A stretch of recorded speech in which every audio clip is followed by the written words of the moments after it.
Hello नमस्कार आदाब और सत श्री अकाल। House you guys? I hope everybody fine.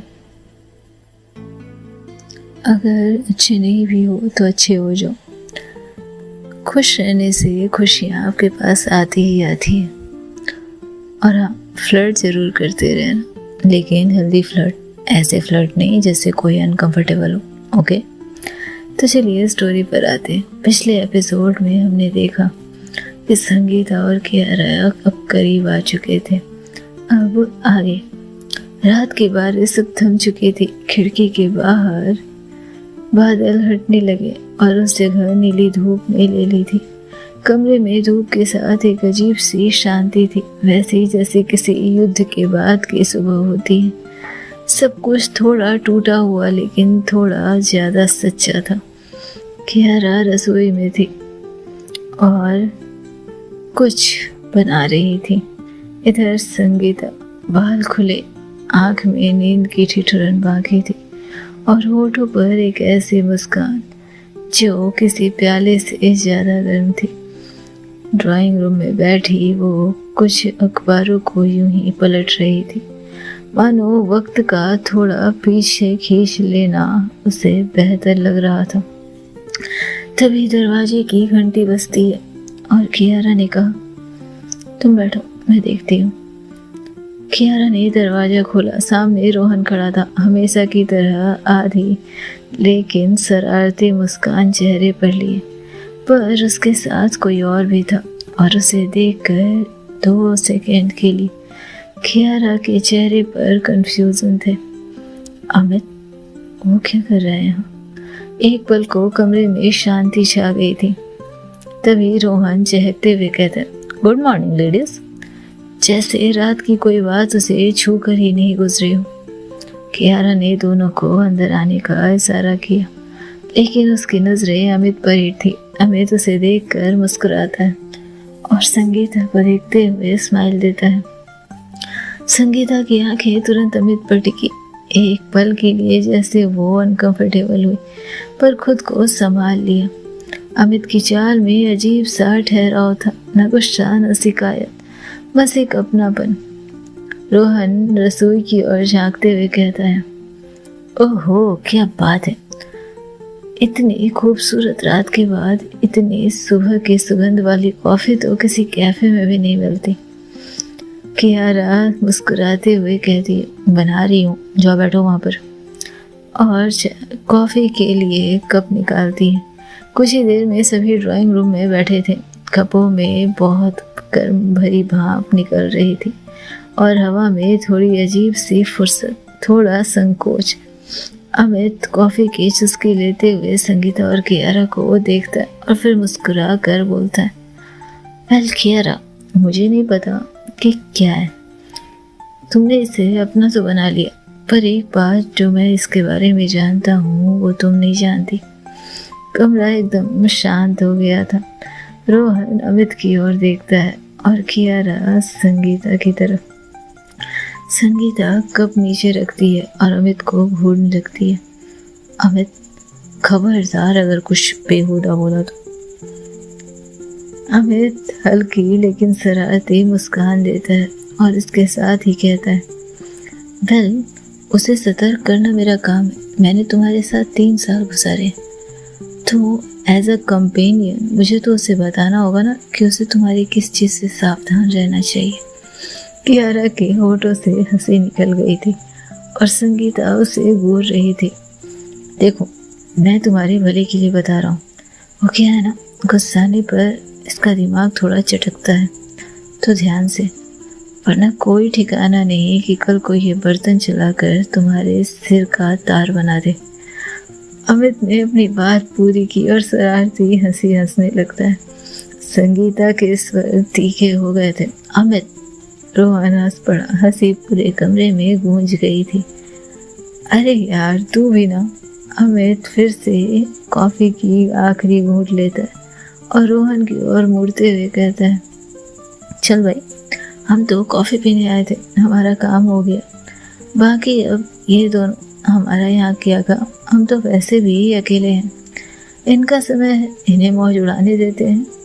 Amit ये बात कहता हुआ उठने ही वाला था कि कियारा, जो अब तक जैसे अमित के प्रेजेंस से अनकंफर्टेबल थी, वो हल्की से मुस्कुराती है और फिर कहती है, वेल मिस्टर अमित, अगर तुमने कंपेनियन जान के मुझे इतनी अच्छी सलाह दी है, मुझे इतना अलर्ट किया है, तो कुछ तो मैं भी तुम्हारा फ़ायदा कर सकती हूँ। रोहन का तो पता नहीं, पर तुम अकेले। अमित उसकी तरफ देखता है और फिर कंफ्यूज होकर पूछता है, मतलब? वेल, तुम्हारे लिए एक टिप है। वो क्या है ना, तुम और रोहन जिस ऑफिस में बॉस हो, उसी ऑफिस में एक एम्प्लॉई है, श्वेता सुरभि। अमित के चेहरे पर अचानक से अनकंफर्टेबल एक्सप्रेशन दिखने लगते हैं। वो नजरें छिपाने लगता है, लेकिन संगीता कंफ्यूज होकर कियारा को देखती है। अगर चाहो तो कॉफी पर जा सकते हो उसके साथ। सुना है जब तुम परेशान होते हो तो वो मैडम थोड़ी ज़्यादा परेशान हो जाती, तुम्हारे लिए कॉफी लेकर आती हैं, तुम्हारे काम को निपटाती हैं। और सुना है कि जब तुम परेशान होते हो तो तुम्हारी थोड़ी बहुत तो देखभाल भी करती है। अमित की आंखें फैल गई थी, उसकी नज़र तुरंत रोहन की तरफ मुड़ी, जो अब तक अपनी हंसी को रोकने की कोशिश कर रहा था। कियारा फिर कहती, वेल, मैंने सुना है कि थोड़ी हेल्दी है, लेकिन तुम्हारी नजरें भी तो उसे देखती है ना कभी कभी। तूने बताया ना इसे? अमित ने रोहन से कड़ी आवाज में पूछा। भाई क्या करता, तो गर्लफ्रेंड थी मेरी, तो बताना पड़ा था। हंसते हुए सोफे से उछल पड़ा था रोहन और दोनों एक दूसरे की ओर दौड़े थे। अमित ने रोहन को पकड़ना चाहा और रोहन कमरे से बाहर चला गया। फिर कियारा, तूने मुझे फंसा दिया है, अगर मुझे कुछ हुआ या मैं कहीं मर वर गया तो देख लेना। और इसके साथ ही वो भाग जाता है। अमित उसके पीछे दौड़ता है और संगीता और कियारा दूर बैठी उन्हें देख रही थी। संगीता की निगाह अब नरम थी, आंखों में जिसके कल तक किसी बात के संकोच थे, आज हंसी तैर गई थी। और उसने कियारा से पूछा, और ये श्वेता सुरभि के बारे में आपको पता था? हाँ, बिल्कुल पता था।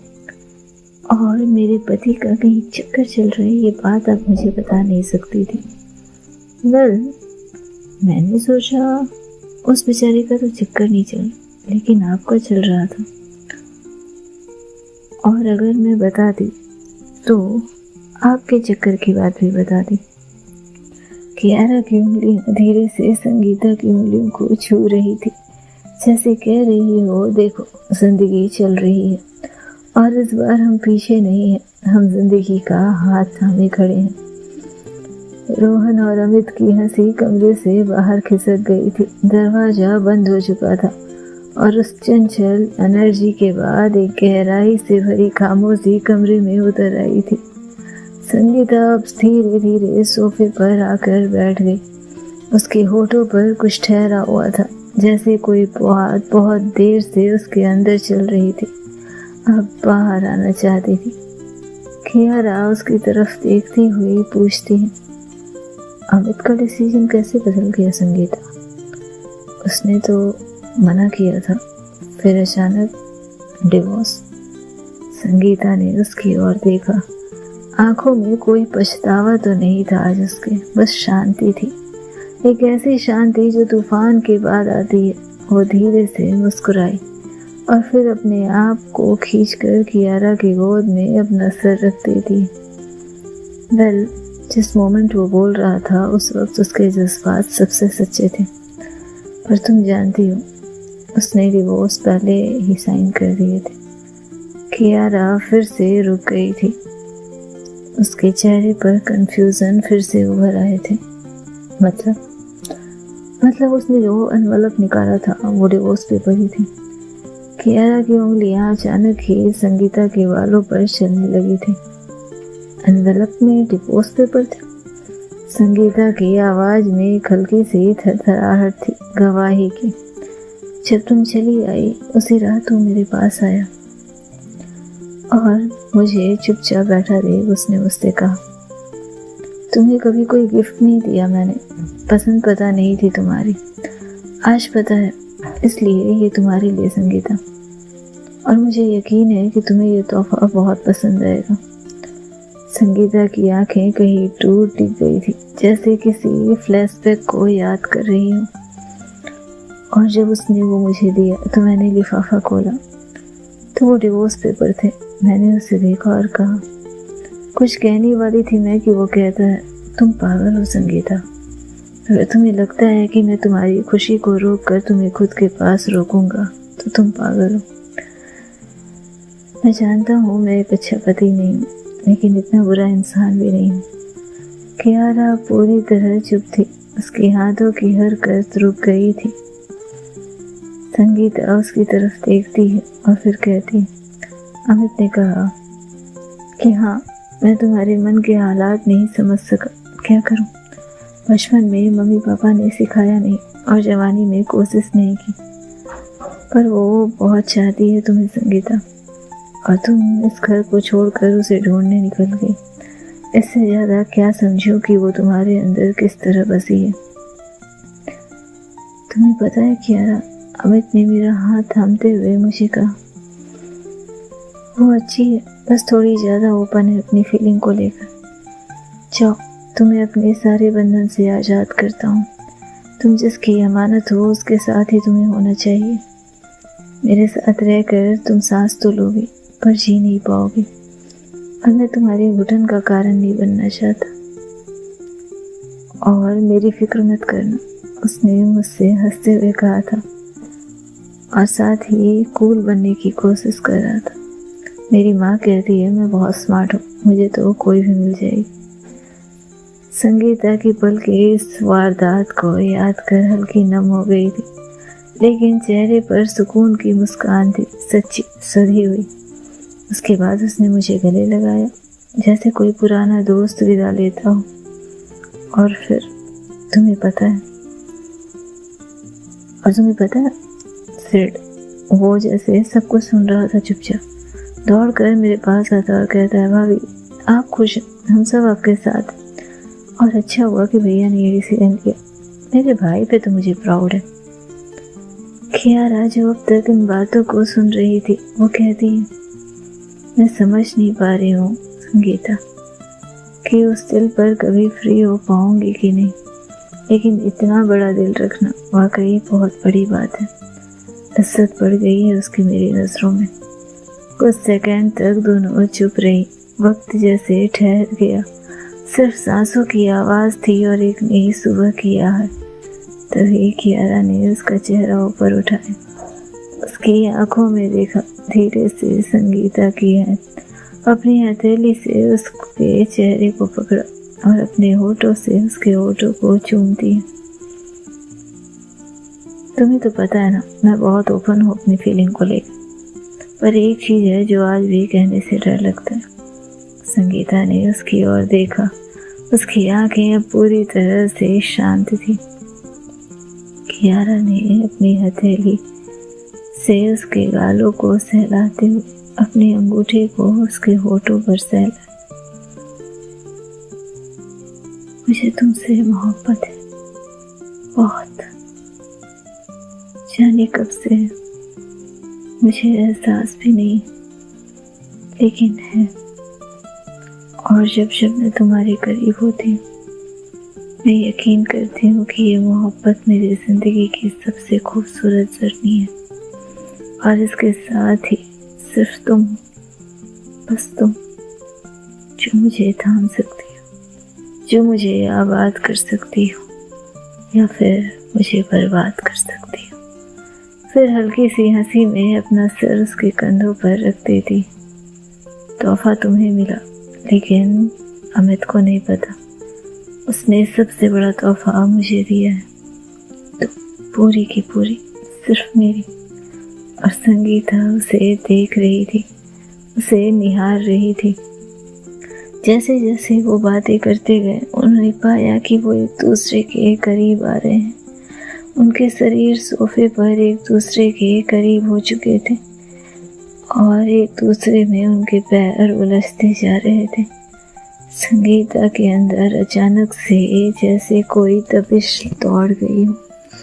उसने हाथ बढ़ाया और अपना हाथ कियारा के पैरों पर रख दिया और उसे धीरे से दबा दिया। आंखों में कुछ एहसास थे और कियारा समझ रही थी ये एहसास यूं ही नहीं थे, ये एहसास बनावटी नहीं थे।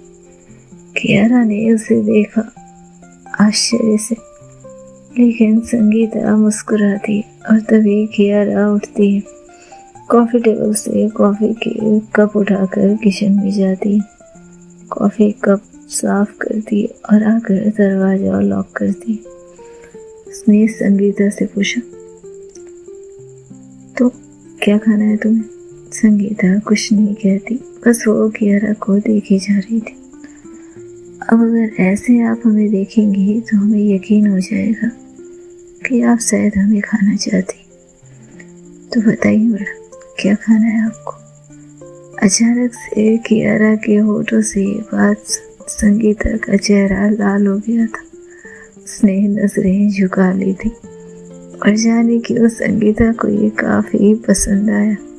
वो धीरे धीरे संगीता की तरफ बढ़ती है और उसके चिन्ह को अपने हाथों से उठाती हुई कहती, अच्छा तो आप शर्माती भी? वेल, आपका शर्माना हमारे दिल पर गहरा असर कर रहा है।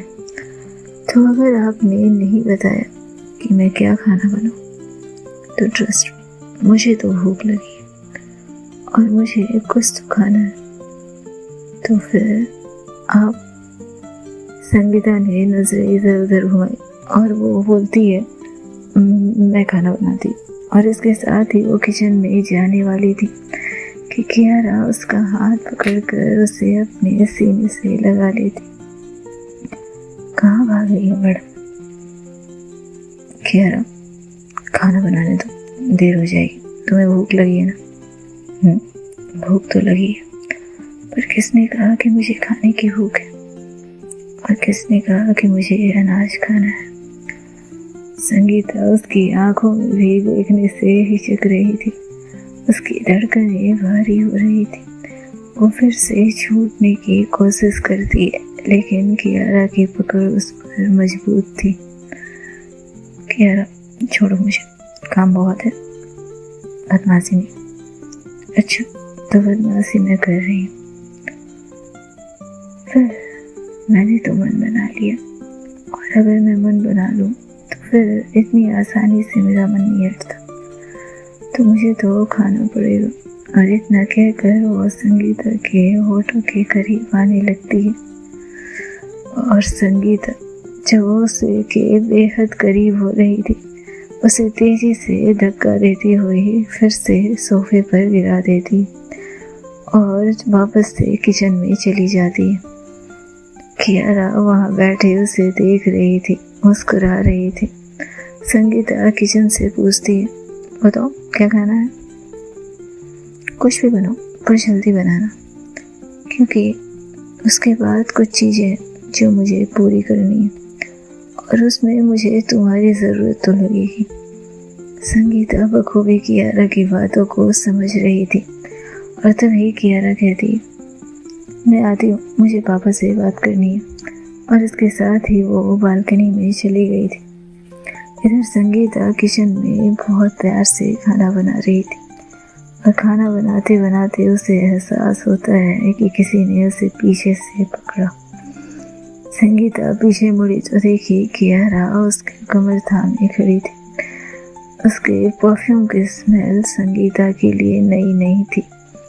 क्या हुआ? कुछ नहीं, मैंने पापा को बोल दिया कि मैं नहीं आ रही हूँ। अच्छा, और पापा ने क्या कहा? पापा ने बहुत डांटा, फिर कहा कि क्यों नहीं आ रही। तो आपने क्या कहा? मैंने कहा कि अभी मुझे अपनी ज़िंदगी के साथ समय बिताना है। आखिर ज़िंदगी से लड़कर उससे जीत कर आ रही हूँ, तो अगर जीती हुई ज़िंदगी का मज़ा ना लिया तो क्या खाक किया। अच्छा, तो पापा ने इजाज़त दे दी। और अब आप क्या चाहती हैं? हम हम तो वैसे बहुत कुछ चाहते हैं, लेकिन फिलहाल एक किस्से काम चल सकता है। अगर आप अपने इन खूबसूरत लाल सुर्ख होठों से मेरे गालों और मेरे होठों को चूम ले तो कुछ देर का काम तो निकल ही सकता है। संगीता उसे घूरती। तुम्हें फ्लर्टिंग के अलावा कुछ नहीं आता ना? कियारा उसकी ओर देखती और कहती, ऐसा नहीं है, मैंने तुम्हें सिर्फ फ्लर्टिंग से थोड़ी जीता है।